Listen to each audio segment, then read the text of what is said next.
Am I right? Well, Can you hear me okay on this mic? All right, this is just your reminder to please turn on your T coils. And we're very excited. Dr. Paulson is going to do our last bucket course of the year. So I'm just going to let him take it away. We'll do a break about 45 minutes in. okay, thank you all for coming in with a little better weather today. It's so cool. But I think we'll have fun today. So as you know, you came to the right place if you're looking for fish stories from the Great Lakes, Part 3, Lessons Learned and Strategies for the Future. Unfortunately, we have many challenges. I think over the first two, you can see that we got a lot of problems with the lampreys, with the mussels, with all of these invasive species, not just coming to the Great Lakes, but coming all through the country. So this talk today is about what we have done, what could we do, but more importantly, what should we do?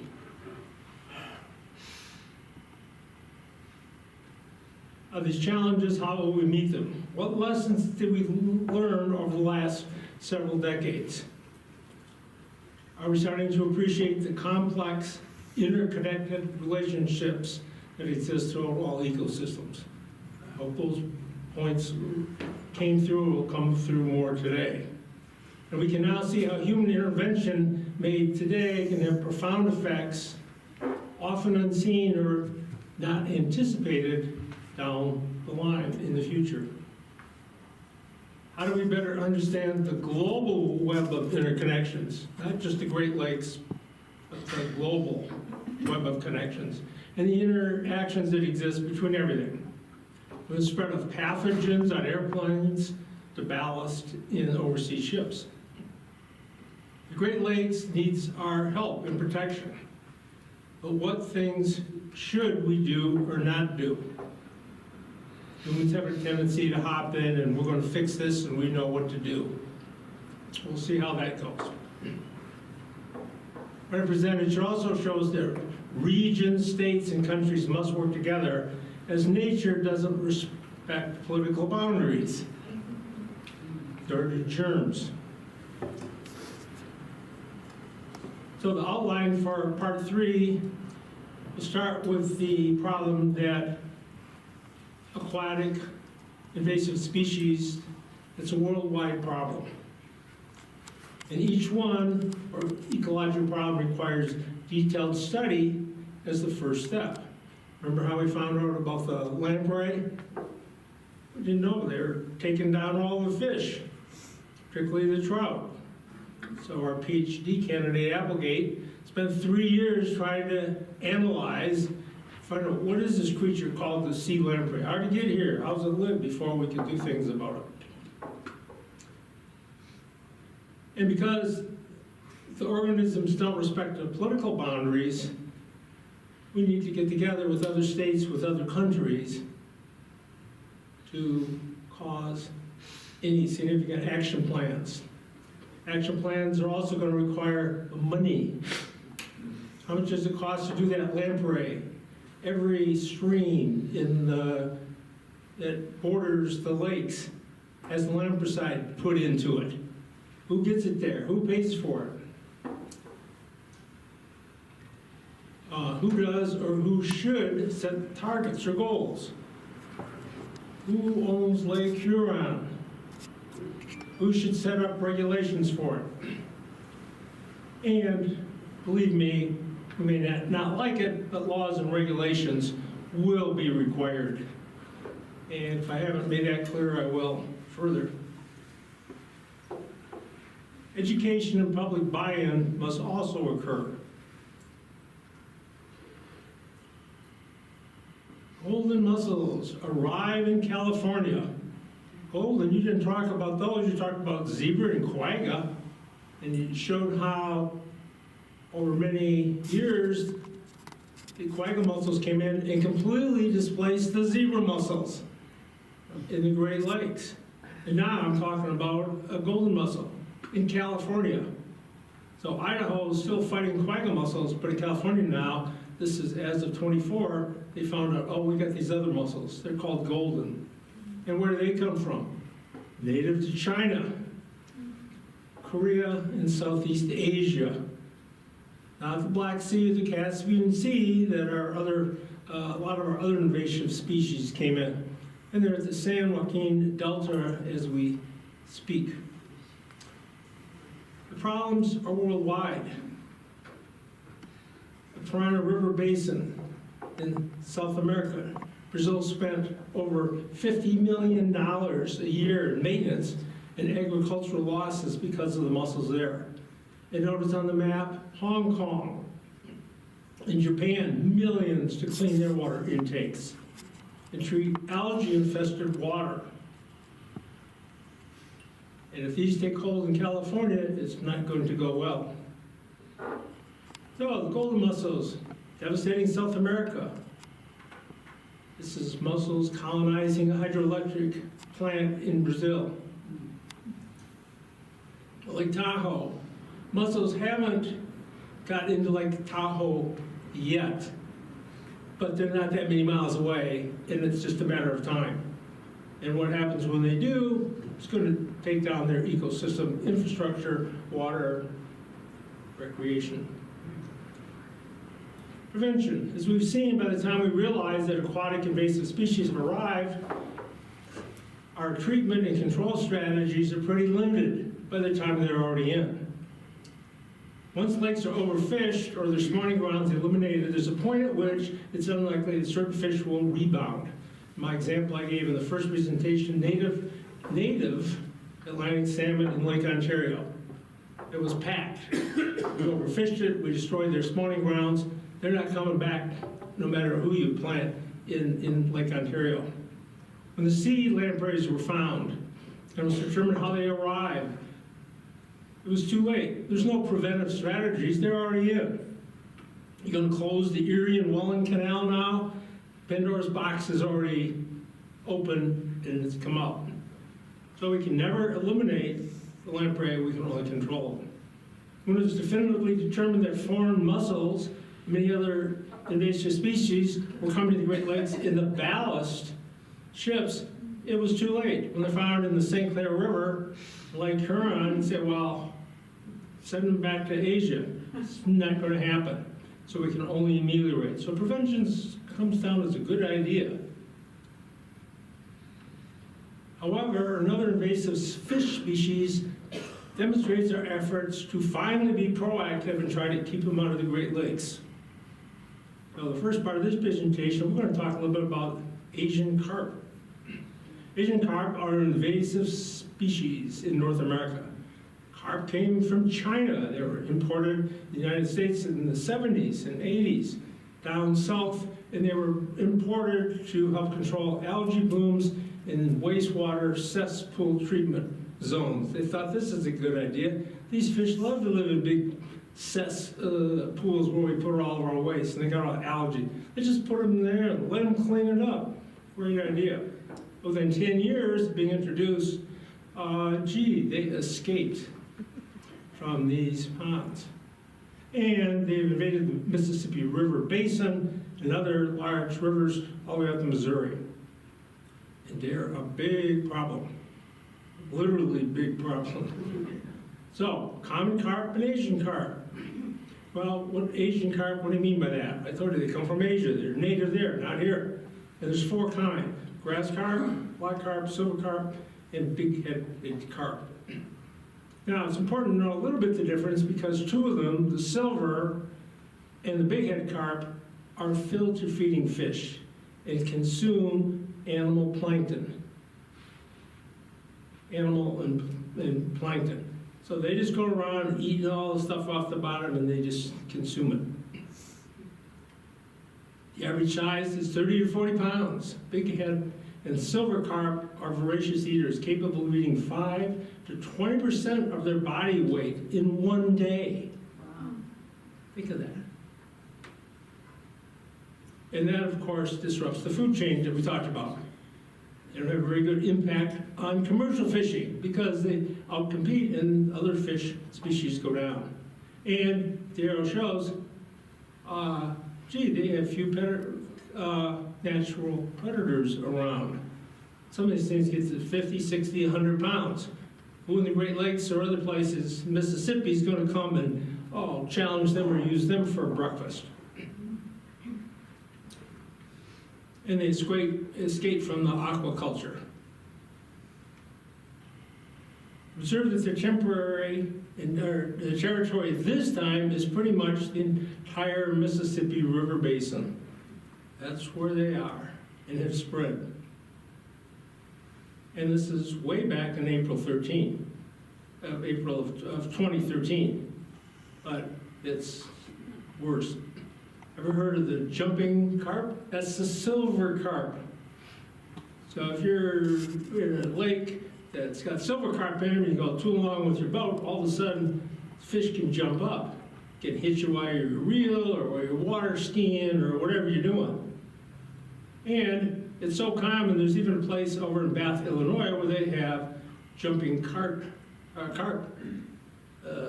fish catching contest. You just go with a big net like that, and when they're up, just jump and try to catch them. And if you don't think there's many of them, go fishing. And I thought smelt dipping was fun, but that was for the little guys that are this big. Imagine getting hit by these guys. Now, what's the impact of Asian carp in the Great Lakes? Why am I talking about it? Well, they're not there yet. If Asian carp establish a breeding ground in the Great Lakes, they're going to outcompete the other species. They're going to filter all this plankton out, and that's not going to be well for all the fish above them. What about the jumping carp? Take a look at the size of how big they get, about 4 feet. We're not talking little fish this big jumping up. How'd you like to get hit by one of those suckers while you're water skiing or doing something? That's the silver carp that do the jumping. So the big question is, can we keep them out of the Great Lakes? Preventative. What happens if they get in? This is an article that says, well, it's going to be a big loss of biodiversity if they get in. The water clarity is going to go to heck. And recent observations in experimental areas said that the effect of carp on the ecosystem would be catastrophic. Now here's the Great Lakes. It's been trashed by all these different things, the mussels, the lamprey. If these guys get in, it's going to get trashed more. And benthivorous means bottom dwelling, because that's what they do. They go down the bottom, they stir all the bottom up, and they just go around and eat it up. And okay, now you see where they are, but let's go closer. So these are some dams and locks in the river systems going all the way up the Mississippi. And you notice that, kind of close where my arrow is there, this is the Big Head in Silver, where they are. And they're pretty close to Lake Michigan over there, aren't they? Well, to keep the carp out of the Great Lakes, how are you going to do that? You're going to have physical barriers.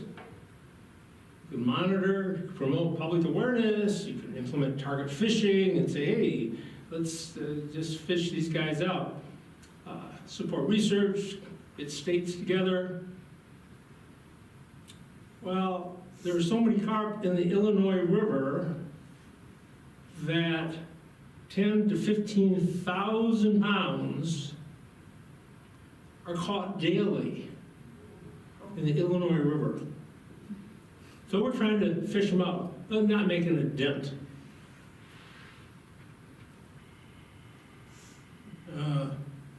Recognize the Chicago River, anybody? Better living through electricity. Keeping Asian carp out of the Great Lakes. Now, this is the path that connects the Great Lakes to the Mississippi River Basin. And the fish have already been way up there close to, so you have docks, you have different places, and they're just coming up there, and how are you going to keep them out of the lakes? Now, I think I went over this, but if I did, sorry, it needs a refresher. Remember, the two rivers by Chicago originally went into Lake Michigan before the 1900s. That's where Chicago's poop and waste all went. They dump it in the lake. We got this giant lake. Well, it's so big, who cares? But then they had typhoid fever, and then they got their drinking water out of the lake, and they go, well, this doesn't make sense. We're putting in waste here, and we're taking our water out here. That's not sustainable, going to go well. So they said, well, let's reverse these rivers, make them go the other way. Let's hook them up. They're already hooked up the Mississippi. Let's let them flow to the Mississippi, and let's dump our crap literally in there. And barges can go through then from the lake down to. So, establishment of the Chicago Septic and Shipping Canal. Now, you have to have locks in there, and now we're trying to keep things from going the other way. So they've got this lock system, and it's designed to prevent upstream movement of the invasive carp and other aquatic species that we don't want to come in the Great Lakes. Money. Prevention, control, and treatment, so we've seen cost hundreds of millions of dollars. It can just be for keeping water pipes open. That's not very sexy, but you got to do it. Or dams. The destruction of fishing, both commercial and recreational, as well as business and tourism losses, you put with a B, billions. That's what communities and states lose when you lose all that. Often, to opt not to treat or delay treatment will result in much larger costs in the future. So politicians and others say, well, let's drag our feet, let's plan, let's have some committees, and a few years later, wow, what do you think all these species are doing in the meantime? And you get pushback from large corporations, companies, special interest groups, often attempt to block or delay projects that's not in their financial or political self-interest. So what's the impact of quagga and zebra mussels? In this 5-year area that they measured here, it was about $3.1 billion. And that was for taking care of the pipes. At the same time, they estimate around $5 billion lost towards the economy, agriculture, etc. It's complicated because there's so many ramifications. July 30th, 2025, Sacramento. Gee, this facility provides drinking water for 27 million Californians and thousands of acres of farmland. And gee, the golden mussels now are clogging those up. How's that going to go for your drinking water in your farming irrigation? Now, fortunately, the federal government has found some funds to help manage and prevent the spread of Asian carp. And this article talks about, gee, Tennessee got $25 million out of this bill that was passed by Congress to help them keep carp out of part of Tennessee. Well, it costs a lot of money to do this big canal blockage. You've already got the water going the right way, but you got to keep the fish out. And Pritzker wants funds flowing for Great Lakes carp plan after Trump heaps praise on project, he pauses. So last year, Trump said, no, part of my economic thing is we don't need that. And of course, everybody said, yeah, but it's going to cost us billions in loss in Illinois, and Michigan were not very happy about that. And then Trump says, no, only Trump can save the Great Lakes. So he said, yeah, I'll come back and I will okay the funds now. Now it's interesting, last month, excuse the language, he's pissed at Pritzker because he's a Democrat. And he told Illinois, says, yeah, I'm going to give you money back, but you're not running anymore. We're going to take the building project and we're moving it over to Michigan. They'll still build it here in Illinois, but we're going to let Michigan be in charge of it. Can we see through this? I'll return to that topic later. So, global economic losses from biologic invasions. Why are you listening to Paulson talk about this? You know, we got bigger problems. Well, economic losses worldwide are coming up in billions. The invasions are steep. They're only going to get worse, by the way, folks, in the next years with global warming. Well, let's compare it to other hazards. So as you can see, storms, bigger circle, of billions cost. And then you have biologic invasions. Number 2, look where that is up there. And then you go down to earthquakes, droughts, wildfires, extreme temperatures, landslides, volcanoes, etc. And look what's up there. The other thing I find interesting on this slide is look at the storms. When did that curve start going up? Look in the light around 1990 and see what happened to all those other things. All those other natural events that we're talking about here, they weren't around then. So the climate change deniers have to, at least to me, explain that graph. There's Asian carp in Iowa. Good question. Bear keeps Asian carp out of Iowa Great Lakes. So 3 years after, 2 Asian carp were netted in East Okoboji. They said, we got a problem. Just got 2, but 2 can reproduce and make 4. Yeah, and it's going to trash that lake. How did they get in? Oh, I don't know if you remember back, but there was major flooding in 2011. So fish outside in lakes and rivers, flood now, they go in. That's how they got out of the south too, by the way. They're in these little ponds, but all of a sudden there's flooding, and then they go, oh, there's no barriers to us here. And that's how. And Okoboji realizes that it's going to cost them $1 million to build these things to electrocute the fish as they come up into Okoboji.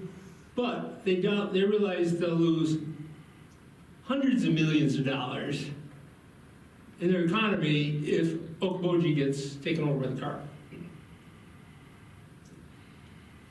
Diamond Lake, just sort of south, Montezuma. Saw in the paper I mentioned last time. Gee, that lake is trashed. Remember we saw in our last presentation about eutrophication? Eutrophication, remember, is where lakes go through this and they get shallower and then they get algae blooms and it changes the fauna and flora, the fishing goes down and other fish come in. Well, they're going to dredge it, they're going to take all the water out and try to fix it up and make bigger barriers so that fish during the flood, that's how they got into Diamond Lake. So it's not just Great Lakes. Currently, what's the overall water situation in Iowa? Remember, my first half is in Michigan, my second half of my life I lived here. So I'm pretty interested in what's the skinny got on here. Why is it complicated? Depends on your sources of information and what you want to believe. Both of those things. With billions of dollars invested in farm conservation, is Iowa's water cleaner? Farm leaders say yes, it's cleaner, but more work is needed. Others challenge that. Well, when in doubt, where do you go? Go to AI. AI is the smartest thing on the planet, right? They say, well, okay, Iowa's a severe decades-long nitrate contamination, yeah, rivers, lakes, and particularly driven by fertilizer runoff and animal waste from intensive agriculture. And they say sometimes these nitrate concentrations can exceed the EPA's maximum contamination, particularly on the raccoon joined rivers. Okay, but that's AI. Where does AI get its information or data? I like to think if AI was around before Galileo, what it would say if you Googled AI and say, what's at the center of the universe? Well, it's programmed, but the data and say, we're Earth-centered, you know. Well, so it's only as good as the stuff. So I like to go and do my own diving deeper. So, is it working? Yes, the farm groups, yep, it's working. So do state officials, of course, with their current leadership here. And but critics say, I don't know, we don't see that so much. And we're seeing these record nitrate levels. and the drinking water. Well, I thought this was interesting. So ponder that a little bit. Number one in corn, okay, pigs. Ethanol, duh, yeah. But look at all the stuff on the right. Wait a minute. Wetlands? Pollinator habitat?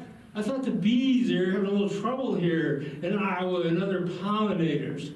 Conservation, tillage, terraces? You believe this? Wetlands. Wow. We're restoring number of acres of wetlands, and it's equal to this many football fields. And I'd like to arrow there, research shows that wetlands are good, folks, because on average, they decrease nitrates from reaching the water almost 50%. So we have more wetlands. Wow, that's good. So, yeah, we're saying, yeah, we're doing well in Iowa.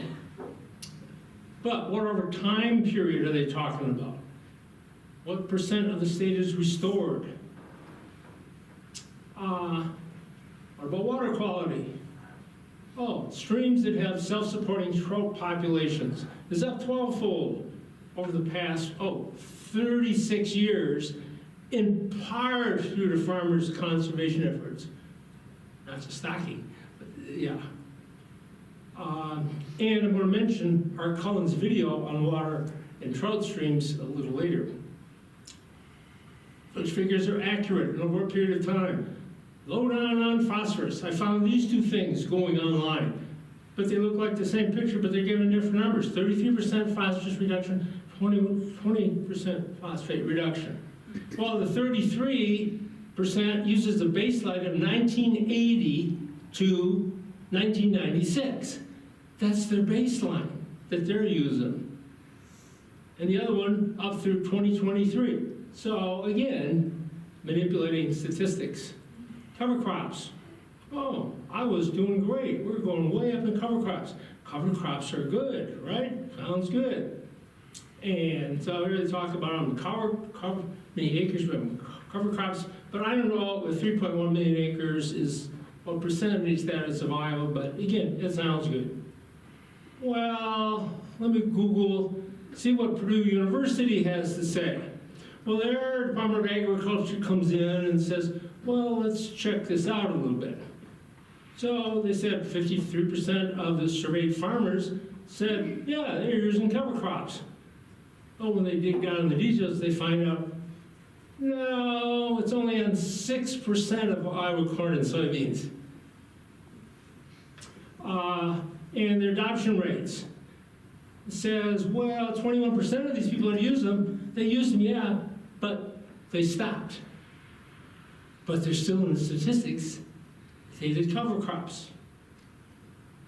And I thought this was good. 23% that said, yeah, I plant them, but they planted them on only a small portion, less than half of their acreage. But they go in there as we're using cover crops. So I'm not saying it's bad, but I'm just saying, let's get the facts here. And why aren't they doing it as much as they should? Cost, lack of perceived profitability, which we'll come back to, and operational challenges. Research indicates that farmers are interested in, but 20% of them stop from one year to the next.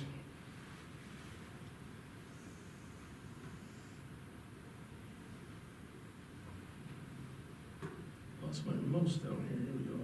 Where are you, mouse? I'll do it the old-fashioned way. So, who's to believe? The devil is in the details. Reasons for nitrates in water.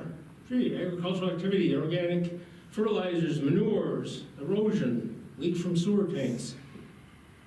Well, I don't think you have to be a statistician to look at this and say, well, how are the nitrates doing in the last 20 years, folks, in Iowa?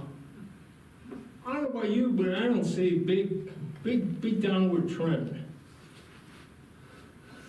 And with more rain, that's why there's up and downs, what's going to happen? More rain runoff. Because we know what more rains do.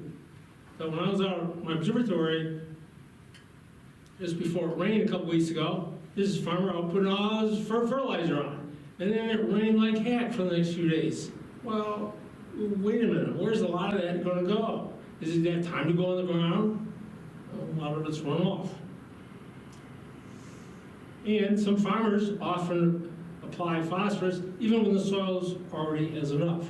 Now, some of the sophisticated farmers now are using testing to identify what areas are phosphorus low, but you got that equipment and stuff, it's costing money. Farmers like agricultural tile, which coming down and go, what's tile? I have no clue. A couple feet, 2 to 5 feet under improved drainage. Boost crop yields by reducing waterlogging and allowing for earlier planting. Now, I found out the history of tiling is interesting. It goes back to the 1800s when this guy, John Johnson, Scotsman in upstate New York, he's got this wet, mushy land. When he puts a shovel in it, this is not good, it's got too much moisture. So he lays thousands of clay, back then not PVC, pipes by hand to drain excess water. And look at that next point. His yield increased from 5 bushels of wheat per acre to 50 per acre. And so people, agriculturalists all around the world said, hey, what are you doing? Well, it's caught on. By the 20th century, a quarter of the U.S. wetlands have been drained. And remember down there at the bottom, I showed you the picture in the last presentation about the Great Black Swamp in Chicago, in Ohio. That whole huge area, there's just a big swamp. The Indians didn't even go there. Well, that all got drained. And so now the Midwest has less than 5% of its original wetlands left. Now, because of that, before tiles existed, a raindrop may have taken decades to reach a stream network. And that's from Chris Jones, the retired hydrologist from the University of Iowa. So think of that, how long it took that water drop to get where it's going, and with a tile it just can go. So we've lost up to 100 million acres of wetlands in the United States. Now, where are all these tiles? 84% of them in the Midwest. And 98% of the tiles are located in watersheds with excess nitrate and phosphorus levels. This is the main delivery mechanism for nitrates from farm fields into stream networks. Bottom line is we have to make money. I understand the farmer's point of view. Well, duh, if you want to stay in business, you got to make money with the price of grain. And if it costs, on average, and I don't know if farmers in the room, if that's, I just got this off, I have no clue, but it's a range of how much the acre to tile it. But look at what it can do to your yield and your investment. So I mean, that can be very significant. Now, this is not, but all this nutrient pollution is a problem. So this is an article from Columbia, Missourian. You guys, we should get excited about this. It's from Wisconsin, Wisconsin Watch. We should start getting excited about this, folks, with this pollution. So key takeaways. It also, besides the nitrates and phosphorus, can move contaminants like PFASs or forever chemicals and heavy metals. So yes, we get more nitrates to the drainage tiles, but the key point is there's currently no federal regulation concerning drainage tiles. Likewise, most states have no tile regulation or delegate regulation to local authorities. Now, I'm not an expert, I have no clue what legislation should be, but I'm just telling you there isn't one. It's a free Wild West country out there. Now, let's talk about forever chemicals. And they get this long name, per and polyfluoroalkyl substances. What the heck's that? Well, those are chemicals that last forever. And example is, so I bring my props along. So I got two things here. Packages that came from Amazon or whatever. So some of them were packed with a whole bunch of these little guys. And of course this is styrofoam. So I put these guys in my water. And mix it around a little bit. And I don't know if you can see that, but they're kind of going away. Cool, and this is not a nasty chemical that it's doing. Okay, so then one of the other packages comes from Amazon, styrofoam. Okay, let's leave the styrofoam in there and see what that looks like in another hour. Point is, that styrofoam is going to look the same in 1,000 years, 10,000 years, maybe 100,000 years. That's going to be the same. So that's a good example of what we mean by forever. And so let's just do a couple more things here, and then we'll take a little break. Now, more about the forever chemicals. They're all over the place. Where do you get them? You get from industry, firefighting equipment, drinking water, and environment. Ooh, that's not good. And you don't have to go into the chemistry of it, but the first one was Teflon. We all remember that, 1938. So these are chemicals that they resist heat and oil, and they resist stains and grease, so they're good for clothes, ingredients, and stain repellents, polishes, you know, they're all over the place. Pesticides, oh, they're really big into this. And this is just a wheel to show you all the places that you can get these forever chemicals. I don't know about you, but that's so scary for me. I don't want forever chemicals in me, and I don't want it in my environment. So, key takeaways. Drainage tiles contribute to these PFA forever chemicals. And as we just mentioned. Now, so, time makes it all worse. But besides creating harmful algae blooms in dead zones, which we talked about last time, all these big dead zones in Lake Erie, down in the Gulf of Mexico, they're from our agricultural runoff here in Iowa. And also cave wells with all their waste. So, who should be responsible for this? That's not right. Well, one of the largest legal settlements in 2020, 3M was ordered to pay $10.3 billion to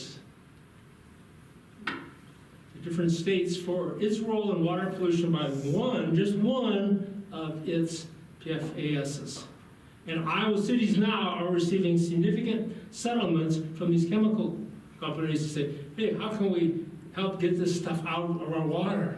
You're going to have to help us pay for some special filters that don't get nitrate or phosphorus.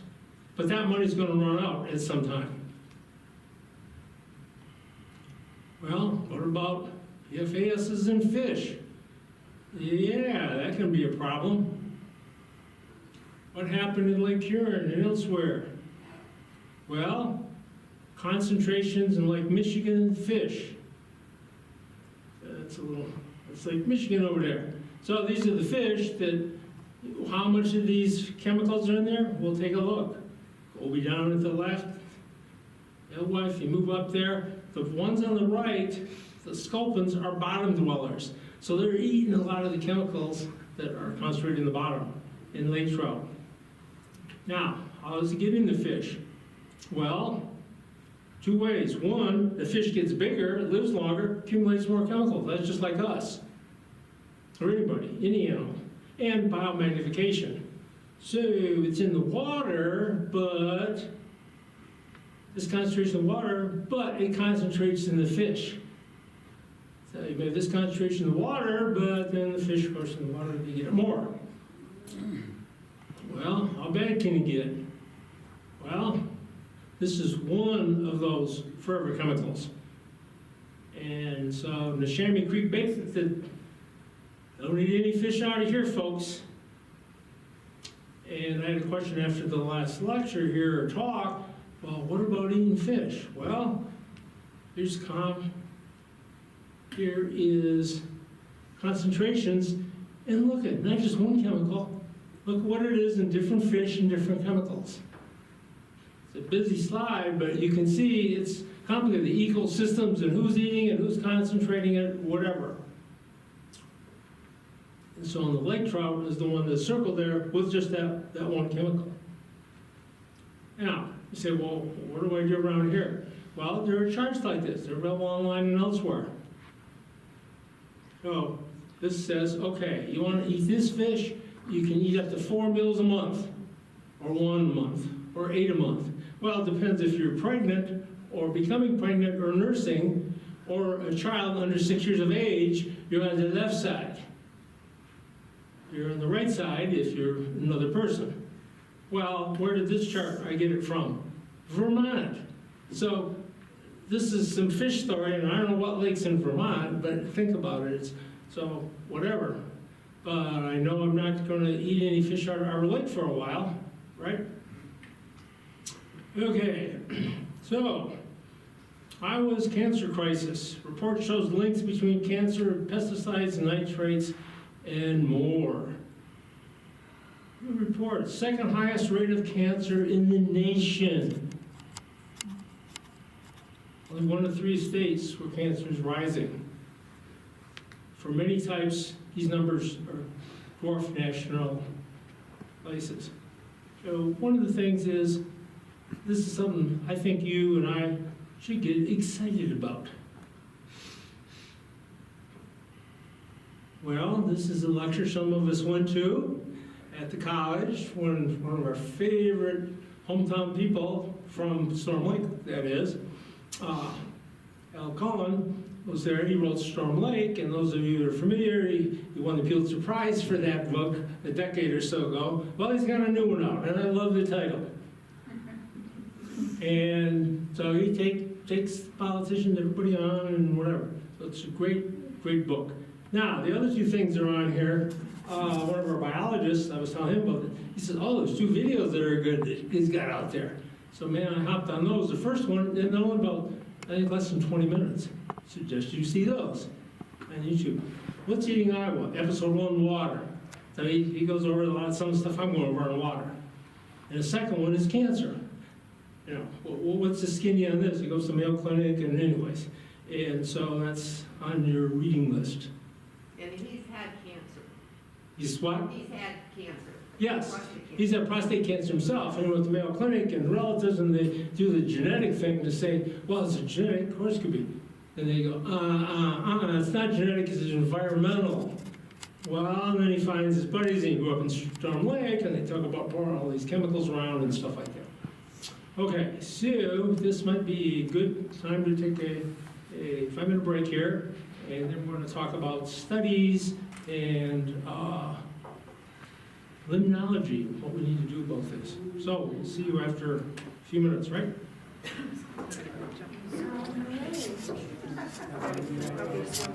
Pretty sharply at 11:30 today, so I just wanted to tell you guys now that tomorrow we're having our coffee with the college here at 9 a.m. It's usually on Fridays, but it's going to be tomorrow.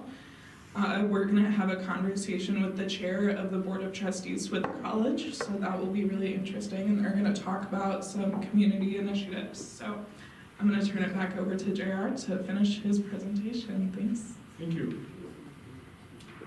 Why we need detailed studies to gather data before we come up with treatment plans. Medicine would say, diagnose before you treat. We saw how important that was with the lampreys. And also I want to talk about ballast water for treatment, control, and prevention. Knowing how mussels reproduce and spread leads to different options in trying to control them. We can never eliminate them. Understanding the physiology of algae, pointing to the pivotal role that increased phosphate levels play in blooms and dead zones. Remember that? Understanding, I showed you how the different layers of with different clarity in the water, different algae, the big algae cause problems, and then the little other type of floating algae causes the blooms. So you get to study this stuff. Knowing the different species of Asian carp and their effect on water ecosystems, we can better plan to control them. Well, I hope some of the students, which are not here, but we get more limnology. Anybody know what that term is? I hope you say, what are you majoring in? Limnology, yes. It's the study of inland aquatic ecosystems. Oh, isn't that neat? biological, chemical, physical, geological characteristics of fresh and saline natural man-made water. And the more information we get about that, the better. Now, why is that a problem? Unfortunately, in today's world, how much time do most kids actually spend now in nature? I'm serious, that's a real issue. Kids aren't going out doing the stuff they used to do, let's hunt and fish and just go out in the woods and check stuff out because they got screens and they got phones. And if you don't believe me, get The Last Child in the Woods. And this is a 20-year-old book, Nature Deficit Disorder. It's only gotten worse. And I mentioned this in my bucket classes on the anxious generation. Determinants of outdoor time in children and youth. So these are actual studies by the NIH. Study improves the child's cognitive, social, and physical activities and vision. Get them out in nature. Why kids need to spend more time in nature. Child mind studies. They play outside and get in nature, they're happier, better at paying attention, and less anxious with kids that spend more time indoors.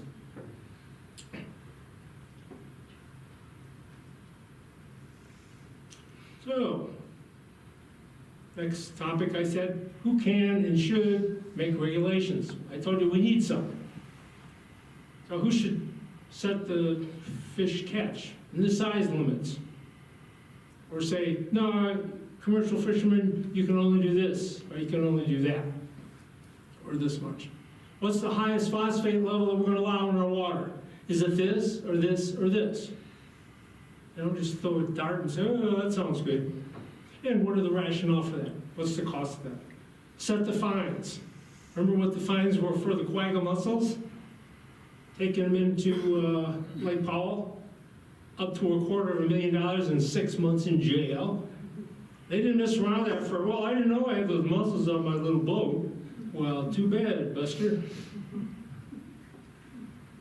And make very careful decisions before introducing any non-native species. Oh, we got these cool things that are over there, and why don't we just bring them up from South America and we'll put them in and they'll eat this and fix all this stuff up.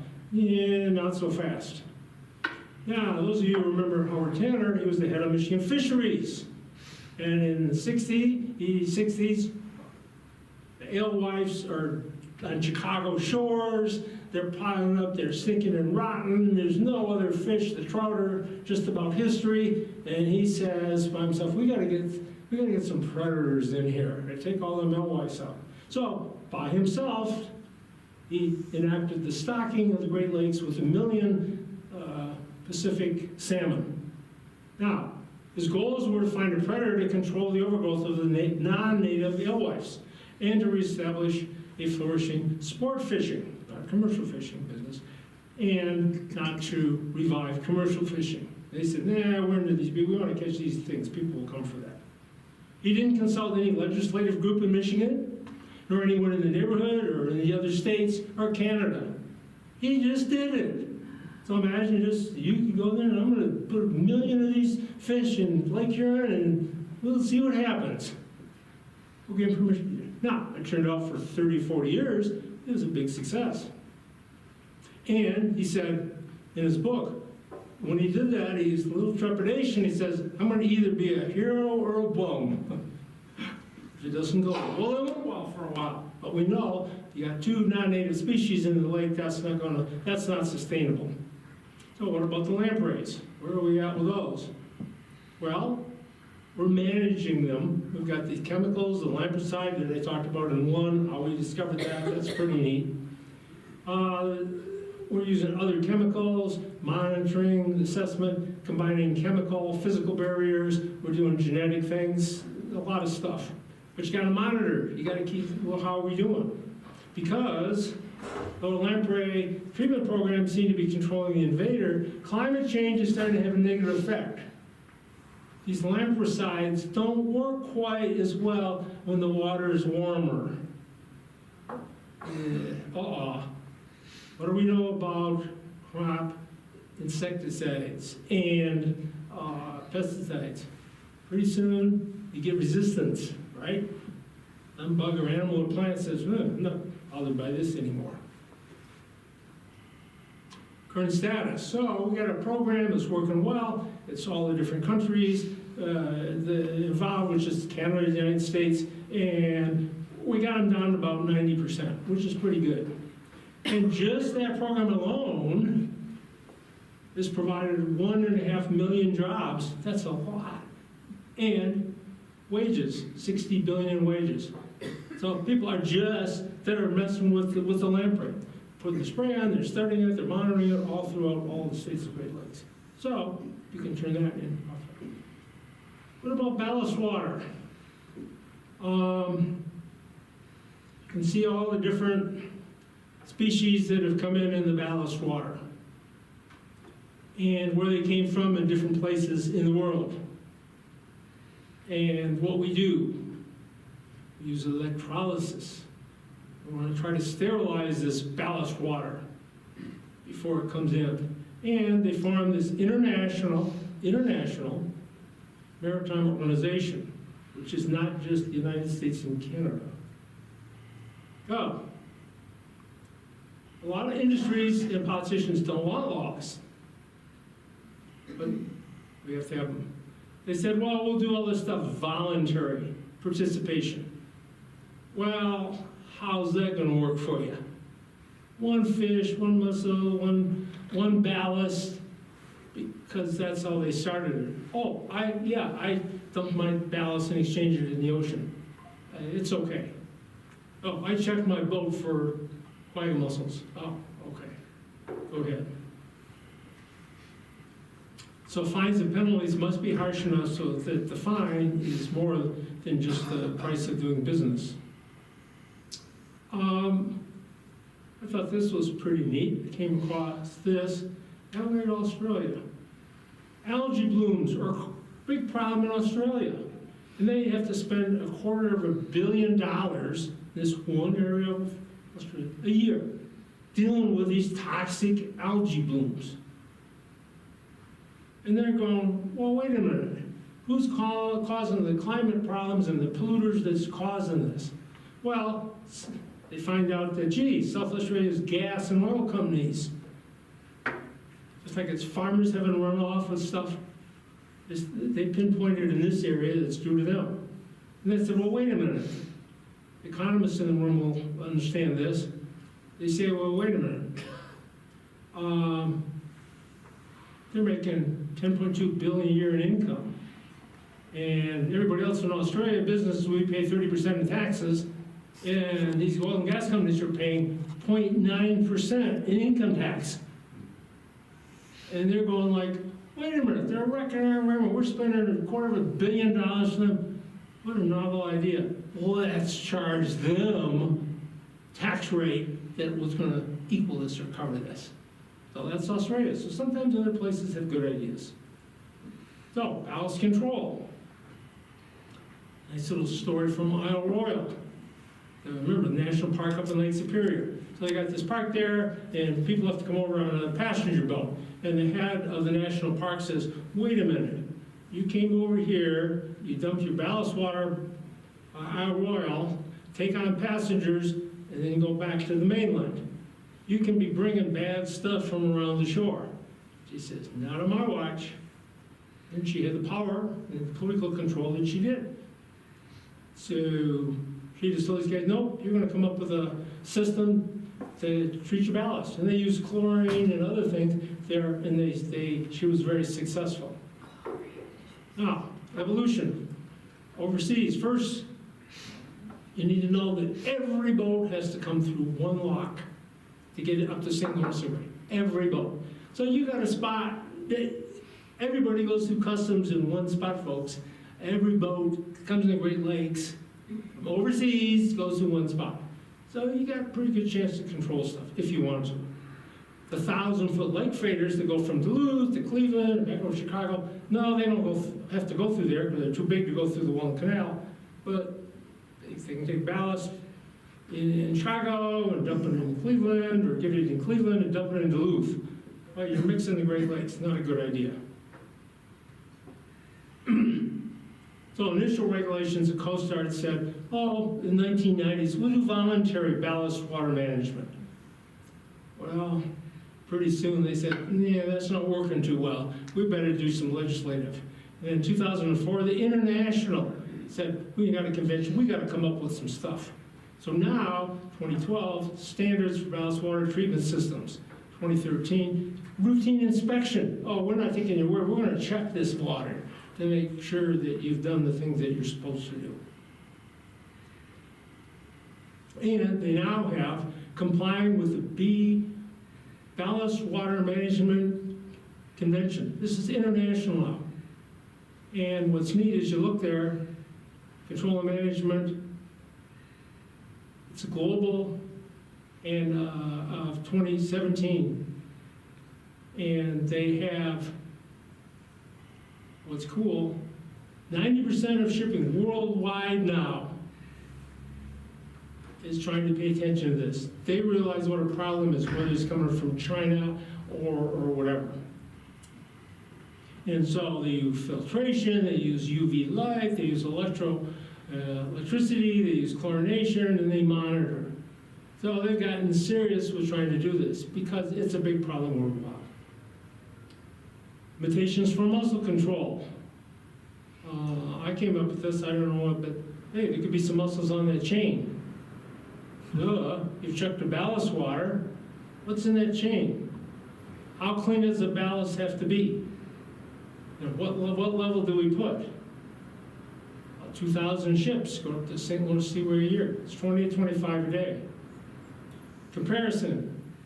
2013, Iowa inspected 47,000 boats to catch 12 that were transporting mussels. So you see the scope of the problem. It's 99.99% of trailered boats were fine. But you want to catch those other couple. Oh, is that sustainable? I love that question. Is that sustainable? No. Is it going to work forever? No. 2025, Idaho stopped inspected over 260,000 boats. Some are going to go around, and so anyways. But what's it worth to keep mussels out of the Columbia River system? Well, invasive species in the Great Lakes, going way back to the 1800s, they're going up.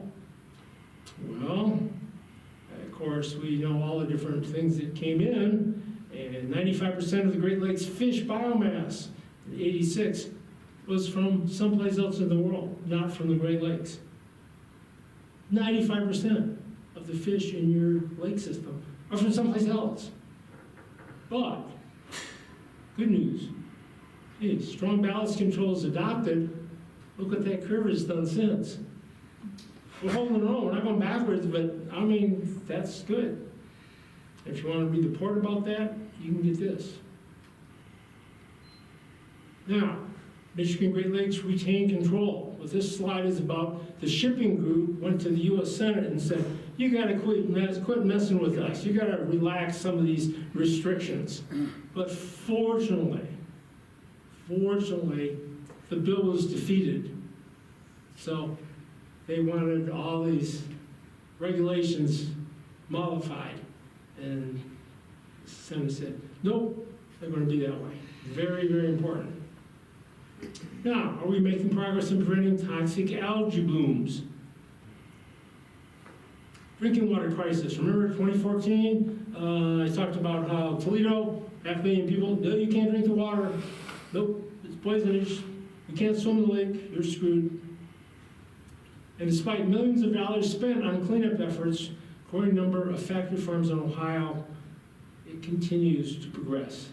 So 10 years later, 2024, Lake Erie and algae blooms are not any better. You go, well, that's a long time.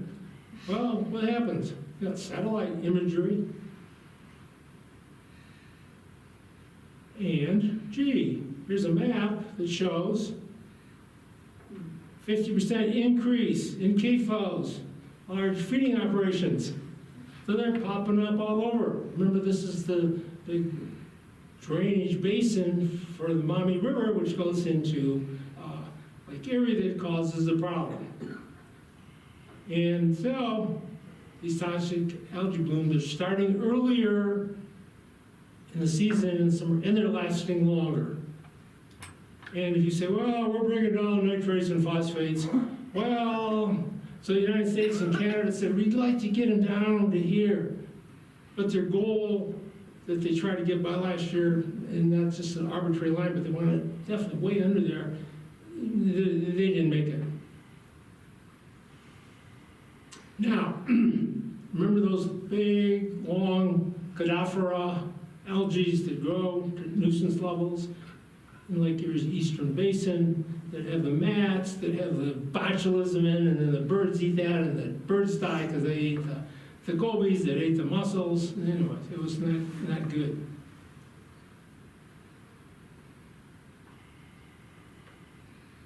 So people around Toledo got ticked.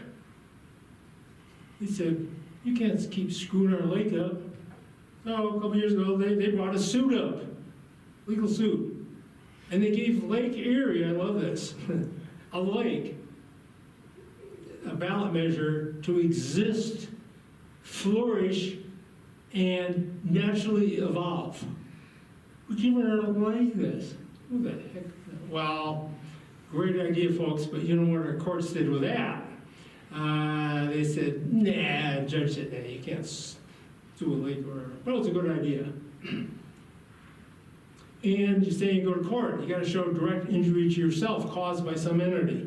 And the problem is the Clean Water Act is still deficient. Remember I told you last time the Clean Water Act, set up in '72, said for point source. Here's the pipe coming in. Here's the drainage. Here's the sewage. Oh, it's just kind of leaking in through the whole Great Lake, the Mississippi River Basin from Iowa. We can't find points, so we can't say, oh, you're farmer or you're farmer. Now in Iowa we went to court for of course in Des Moines for upstream, said you guys are screwing our water here. Well, how did that turn out? No, not well. And of course they're trying to get young people involved, and I love it. The Lake Erie Bill of Rights, and it passed. But the judge says, nah, we can't do that. Okay. Well, what can you do? We know what to do. Reduce slaughterhouse pollution. Send the flow of manure from factory farms. Limit the size of them. Allow people to go to court to sue them. Just some of the suggestions. For farmers, they have ideas. Eliminate fall and winter application of fertilizers, soil testing. Don't apply fertilizers when it's going to rain in 24 hours. Put a moratorium of tiles on certain places. Reduce the size of farms with CAFOs regulations. So we have things to do this. This is an Ohio State University kind of playbook. We have that for Iowa. What about politics in Michigan? Michigan's second only to Ohio in the amount of phosphorus contributed to the lake. And they tried to sign an agreement in 2015 to get this big load reduction, but yeah, that didn't happen. And why not? Well, gee, operators of the farms, agriculture, the Michigan Farm Bureau oppose those controls. So despite all this evidence and voluntary techniques, well, I'll just voluntarily do this, it's not going to be successful. And it hasn't. I just told you what the algae blooms are like there. So it relates to the politics is the ethics of decision making. Not only who should make the decisions, but on what principles or guidelines should they be based. How well do we scientists and ecologists really understand this complicated subject? Just because we have the knowledge to do something, should we make a change? And humans, in many areas, unfortunately have a penchant for hubris and thinking that we've got an understanding of this. We're the scientists. And the future ramifications, we understand this. Well, sometimes Mother Nature knows best. And we should trust her in Darwin and not make any radical interventions. So I'm going to give you 3 examples. Asian carp. Now, we're planning on spending $1.15 billion more to plug up the canals up by Chicago. We've got tens of thousands of pounds of carp we're killing in the Illinois River, which is 90 to 95% carp. In Tasmania, they discovered a gene that they've been messing with for years that can make carp sterile. So and they do that by making, if you get the gene in there, that they only make male carp. And then you introduce those back, well, pretty soon what's going to happen to the carp population? Sounds good. But should we deploy that technology? We have it. Auburn University has it. I'm a big movie fan, and I loved all the Jurassic Park dinosaur movies. So, in that, how many people have seen Jurassic Park? Raise your paw. Great. Well, in the novel he talks about it, but there's this famous quote, life finds a way. And I think it's one of the cool themes about it. So they're down there, and Jeff Goldblum is going through and talking to the scientists, and they said, we got it under control here. We're just cloning these dinosaurs with our genetic engineering. He says, we got these safety measures, the dinosaurs, we made them all females, so we don't have to worry about getting more dinosaurs. And of course, he challenges that and says, yeah, life finds a way. Well, bingo, what happens? Pretty soon, the female dinosaurs started to breed with themselves because they got a little bit of DNA from an African frog.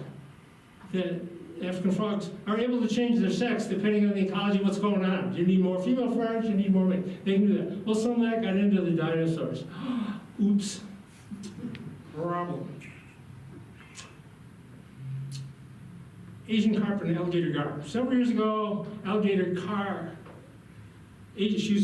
Asian carp numbers in some areas of the Illinois River began to decline, and no one knew why. At this time, 90% of the fish mass is made up of these carp. And they had kept all these records for 15 years. They had good data. Then all of a sudden, they're going up or staying up. Now, they're going down. They have no clue what's going on. No new technologies, or removal project, or what barriers are in place. So they go, what's going on? Well, one scientist is kind of checking it out, and she sees some weird tracks in the mud. And she figures out those are only made by one kind of fish. That happens to be an alligator gar fish. I don't think many of you have seen that. Well, alligator gars, there's a whole bunch of them, and they used to be over that whole distribution many years ago. So they went back and looked at the data and found out that in those areas, they had World Biodiversity Day 9 years ago, and they trying to replace native species of animals and plants in this area. Well, one of them was let's put some alligator gar. They used to live here in the past. Well, let's see how that goes. Nobody's thinking anything's going to be happening. But then, when they look at the data and put that together, those suckers overlap. So what's happening? Alligator gar has come back, and it's taken out the carp. Now, how big can the carp get? I told you. No, right? What other predators in the Mississippi is going to take it out? Well, take a look at this guy. That's his choppers. 2 layers of teeth. I don't know about you, but he's going to be able to be the top predator for a lot of stuff. And if you say, well, that's a big fish. Well, that's a big alligator gar. So I don't think it's going to be intimidated by these Asian carp. Do you? And the smaller ones, they finally see some of the smaller gar, and the arrow's pointing to a little baby one in its mouth. So you don't have to just kill the big ones off, you just keep nipping off all these babies as chow food, and so nature has just figured this out. Now, on a side note that is kind of cool, well, maybe it's not cool, the Chinese don't think it's cool, but guess what they got a big problem with? Alligator gar. Some people took them over to mainland China, they got out, they're in their rivers, And they're doing bad things to mainland China. Where did they come from? Here. Well, okay, we give us Asian carp, we're giving you back the alligator carp. Smartest. Okay, life finds a way to balance itself. Example 2. Burmese pythons evaded and taken over the Florida Everglades for 40 years. You know that. It's reduced raccoons by 90%, opossum by 98%, most rabbits, while there's 21 other animals and 47 birds. And there's hundreds of thousands. We don't know how many there are. And so in 2017, Governor DeSantis signed this thing. We're going to put a bounty on them. We're going to hunt them. We're going to track them. We're going to catch all these and kill them and get them out of there. Well, how's that worked out for you? No, they just keep multiplying because a female can lay 100 eggs a year. So yeah, you're taking them out, but you're not really making a dent in them, right? Right. Well, however, over the last 4 years, a consistent downward population trend was observed in the heavily monitored Big Cypress area. So this one's down in Florida. You know, they've been keeping all the records of the snakes and how many they got. And they're going, well, wait, over 4 years, the snake population's going down. Why? We're not doing anything different there? No. So they went back to their data and they started looking at their animal cams, archives. And they were amazed by what they found. 3 completely different mammal species had developed a new and predatory behavior toward the pythons never seen before. Bobcats were seen raiding nests, eating all these hundreds of eggs. And when the mama snake comes back, they'll fight and kill her. Pretty impressive. And here's the snake getting taken down. Coyotes. Coyotes don't go for snakes. They're now attacking, killing, and eating snakes, which they've never ever done before. And how did they do it? They figured out there are 3 times that these snakes are vulnerable. One is after they've had a big meal. That guy's just chowed down on a deer. He's not going to be much of a threat to you. You know, you can kind of take him out. And literally, their constrictor and they just doesn't move well. And when they're having babies, and she's protecting her eggs, she just lays on there and they're focused this way. And she's got eyes on the side. And the coyotes learned that if they came in from this angle and attacked one bite on the top of the head, and they're beheaded. And then the 3rd time they're vulnerable is like I've had pet snakes, and when they shed, pretty soon their eyes look like cataracts. You know, they're getting ready to shed, and when they shed the skin and the eye caps usually, and then they have their clear eyes. Well, when you can't see because you're ready to shed, you can't see anybody coming. And so the coyotes learned to attack that they had little risk of being harmed themselves. 3rd, river otters have learned to attack smaller snake necks in the water. Groups of 4 to 12 otters. The otters are smart. And they go, hey, we can take on these snakes. We can raid their nests. We get all these little guys. We don't have to go after the big dudes. We can drown the snakes. Take them underwater and their history.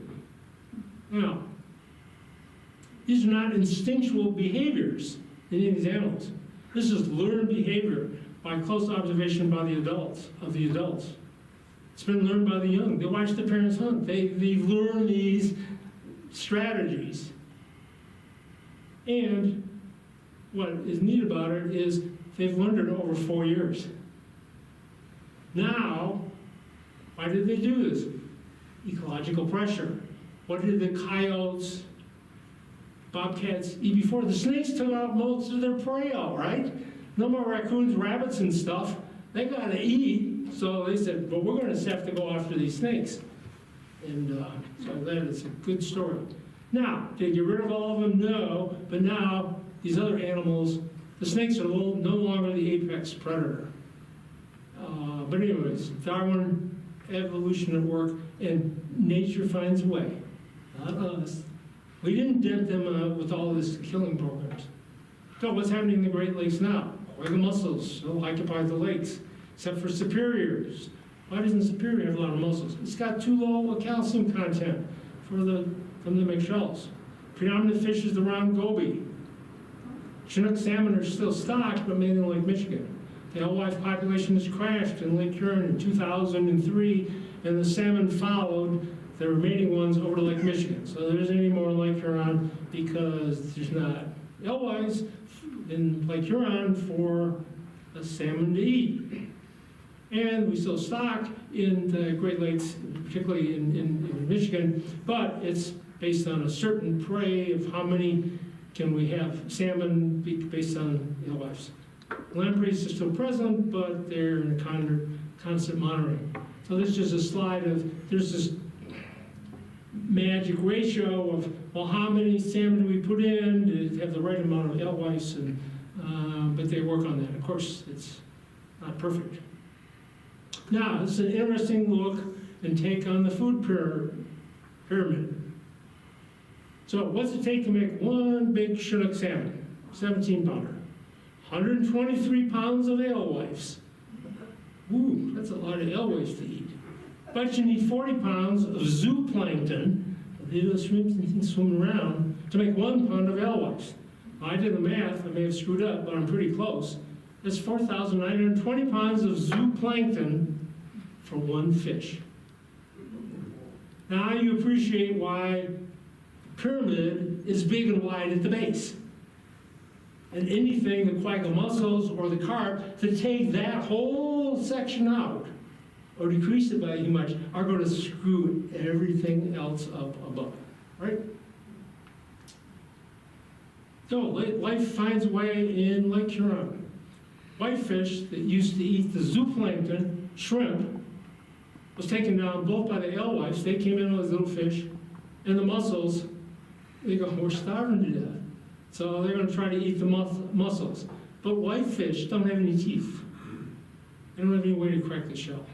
So they had to swallow them whole. So imagine if you were eating snails, but you can't bite them with your teeth, you just swallow snails. How's that going to go for you? How's your digestive system that the other ain't going to like that? Not well. But soon, some began to develop stronger stomach muscles to try to grind them up. Wait a minute, that's pretty clever. And soon they found they could just eat these gobies that had already crunched the shells. Gobies got big jaws and teeth, and they shells they swallow and go, well, why didn't I just eat the goby? They'd never been a predator fish before, but they kind of changed their ways and went pretty well for them. With the demise of the alewives now gone out of Lake Huron, and the salmon, the native fish, made a huge rebound. There were no longer schools of alewives ravaging the eggs and the baby whitefish and trout. Remember the trout? They used to lay all their eggs in the spawning areas, and this swarm of thousands of alewives or smelt would come by and gobble up all the eggs. Well, you wonder how you're going to get the native population back. You stock them? Well, that's not going to go well. You stock them with little fish, who's going to eat them? Nor were the alewives out competing them also for zooplankton. There's no competition. I can now eat some of the zooplankton. And remember I told you in the last lecture, this thiamine deficiency that you get from eating alewives. That makes you have a thiamine deficiency. That in the last lecture, pretty wild. But that's not good if you're hypothyroid or your thiamine deficiency. So they did well. So the recovery of native stock like Huron has been bolstered by their ability to feast on bottom-dwelling gobies. Lake trout, walleyes, perch, brown trout all eat gobies. It appears that the fish that can adapt to this new food source survive, and those that can't become extinct. In Lake Huron, the salmon couldn't. All they ate was alewives. That's all they could eat. So, bye-bye salmon. Principles of a healthy ecosystem and its management. How should we look at it? Although Leopold was a well-known Wisconsin naturalist and author of a Sand County Almanac, and he said, "A thing is right when it tends to promote the integrity, stability, and beauty of the biotic community. It is wrong when it tends otherwise." Pretty good summary of ethics. And the last word in ignorance is the man who says of an animal or plant, what good is it for? If you seek guidance on how we should interact with our natural environment, seek indigenous people's wisdom. And I love the one on the left. You're but one thread in the web of life. All things are bound together. And if you want a good book and you haven't read it and want more about this, read Braiding Sweetgrass. And it will just, everything we're talking about will come clarity. I love these sayings. Take only what you need and leave the land as you found it. And this one about the next generation. We did not inherit the earth from our ancestors. We borrow it from our children. Wow. And one of my favorite ones is this one. We must consider the impact of our decision on the next 7 generations. Iroquois. It's an Iroquois principle and philosophy that they followed. So they said, you got to look out 150 to 200 years. How is it going to affect them in that time? Then you make your decision based on that. Not what's today or next week or tomorrow or in your lifetime. Be stewards of the earth. Now, a couple, maybe months ago, I'm just going to, as a reference, Dr. Stephanie Quinn Davidson, class of 03, became a luminologist. And she worked because she was a native person. She did a lot of work up in Alaska in the Northwest. And she gave this talk and video that was just stupendous, I thought. And she got together with Native people and politics to shorten the story here, and you can read this in detail if you look at the Zoom, and I got another page about it here to learn more about her. But she was able to get coalition together to remove dams from the river. So when you take the dams down, salmon can go up. And at the very end of it, it shows the people coming back down in kayaks. And so this is just detail about her. And later I'm going to show you on here how to get that, to see the video of that. And it's just heart stopping. When you see all the Native people come down their kayaks, that hundreds of years, come down the river now. It's been made normal in Nashville. She helped organize that? Just great encouragement. Okay, as mentioned at the beginning of this presentation, is a personal journey. In my last 5 minutes, I'm going to flip through this. So the later half of my life has been practicing medicine. And how's that relevant to this class you're talking about? What I learned from my office fish tank, or my practice principles. And finally, as an optimist, how can I reconcile what's been going on in this state and country since our arrival here in '91? Well, this is the saltwater fish tank that I had for over a decade in our office. And it was fun. Any of you have an idea what it takes to maintain a healthy saltwater ecosystem? I thought I did, but the learning curve was pretty steep.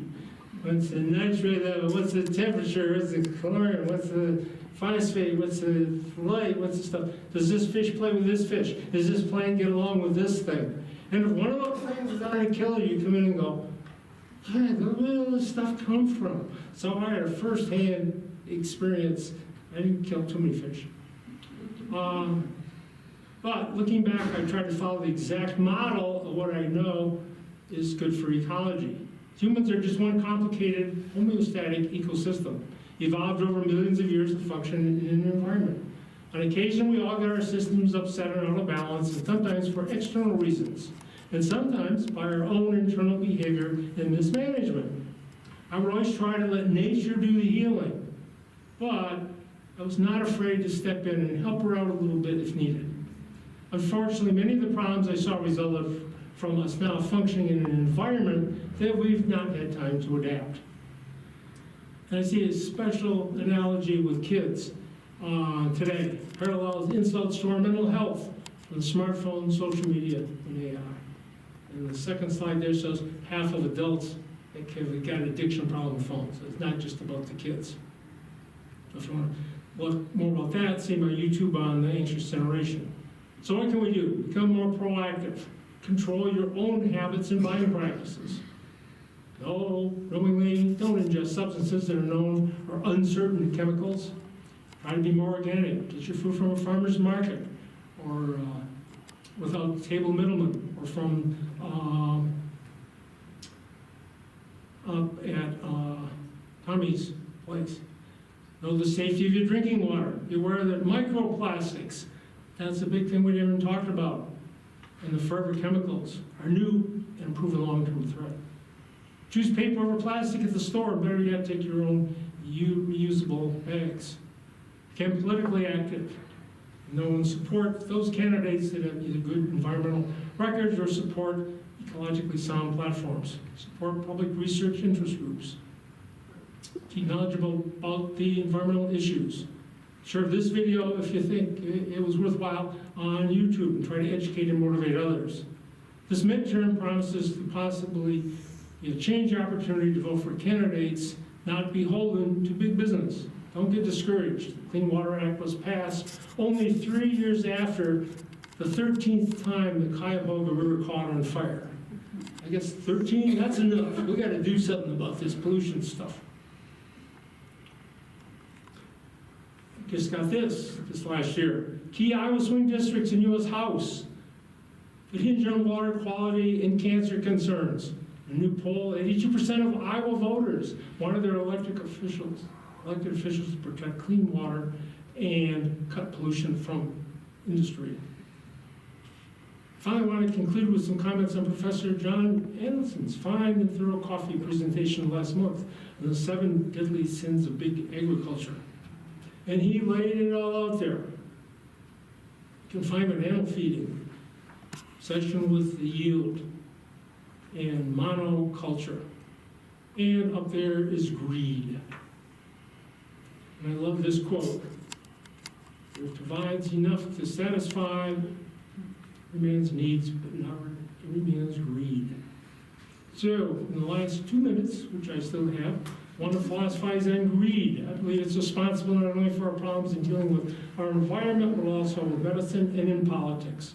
My analysis of greedy people is they lack self-worth and ego strength. It's usually brought on by acute and chronic adverse experiences in childhood. They never felt or were not unconditionally loved. They make up for this by trying to accumulate more and more money or stuff. Most people are not selfish, but generous, if not overly tribalized. If disaster strikes, such as a flood, tornado, derecho, etc., people come to their neighbor's rescue, regardless of age, sex, race, religion, and gladly share whatever they have. I find that every major religion that I've ever studied comes out clearly against greed. Capitalism by itself does not produce greed. It clearly promulgates that the more stuff you have, the happier you'll be. Someone once said, capitalism isn't bad, just some bad capitalists. And so, yeah, some people do very good things with their money. But when it's a company's sole criteria for business success, again, whether it's medicine or ag, whatever, then we're in trouble. So greed is also currently built into our politics as a system. So my 30-second fix is repeal Citizens United. Corporations are people. Have federal financing of federal elections. Have term limits, no more than 3 terms in succession. Have a 10-year ban on lobbying after leaving office. So you're not guaranteed about money. So you want to be greedy, don't become a politician. It's not going to work for you. Because most people are not naturally greedy, what are they? I have found the term enlightened self-interest as useful and pragmatic concept. And what I mean by that is, and I believe this, most people are good, moral, sharing. But we're all selfish. I'm selfish. You're selfish. We're all selfish. Don't try to say we're not. So if something's going on that's not going well and whatever, if you can educate and say like, oh, you're doing this and this isn't an outcome that you like, gee, what can you figure out is going on to do that? Well, self-interest is education. So I spent $8 for my gas today. Oh, well, how's that going for you?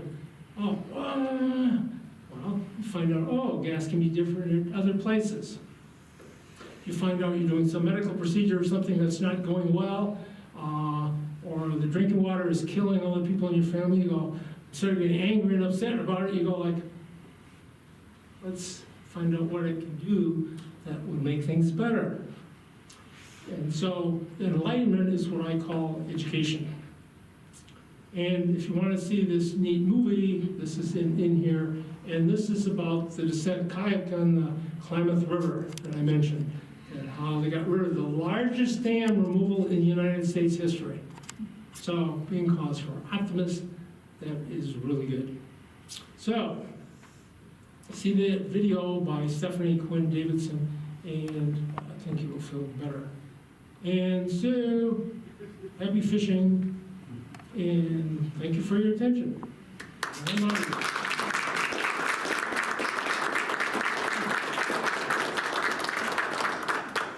Thank you so much to Dr. Paulson for 3 awesome weeks on fish in the Great Lakes. Just like I mentioned earlier, we're gonna have the coffee with the college with the Board of Trustees tomorrow here at 9 a.m. And today's the last bucket course of the series, but it'll be back up again in the fall, so we hope to see you in September.